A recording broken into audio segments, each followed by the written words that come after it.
Let's now move on to another global story that WION has been closely tracking, the Atlanta shooting.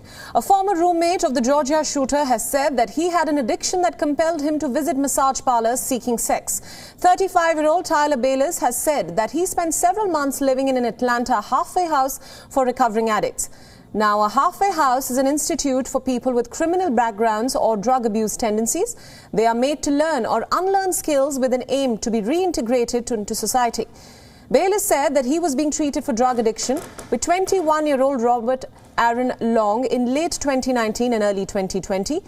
Long had been allegedly treated for sex addiction. He allegedly made frequent visits to massage parlors, and Bayless also said that Long was deeply religious and would be emotionally distraught to visit these places. 21-year-old Nico Strawn, who went to school with Long, described him as super nice, super Christian and very quiet. I went to high school with Aaron and middle school. I mean, most of the time, those people had nothing but good things to say about him. Wasn't very hateful towards anyone, nor people directly. I mean, was always very positive. Going back to what I was saying earlier, he always had a Bible in his hand, was very religious, very Christian, was never, very outspoken though. Law enforcement officials say that Long may have been struggling with sex addiction, and authorities suspect that the attacks were partly inspired by anti-Asian sentiment and personal grievance. However, nothing that Long has said in interviews so far indicated that he was motivated by any kind of racial animosity, and it is still not clear whether the suspect may have visited spas for sex. I know that we've received a number of calls about, is this a hate crime? We are still early in this investigation. So we cannot make that determination at this moment. Again, we are very early in this investigation. Even though we have made an arrest, there's still a lot more work to be done. Even though the motive behind the attack is still being investigated, Asian Americans feel rattled by the rise in hate crimes. U.S. President Joe Biden acknowledged the incident from the Oval Office. U.S. Secretary of State Antony Blinken said that he was horrified after the incident. He made the remarks during a visit to South Korea.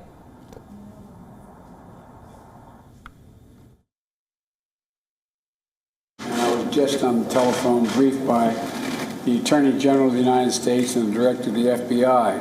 And the investigation is ongoing, and the question of motivation is still to be determined.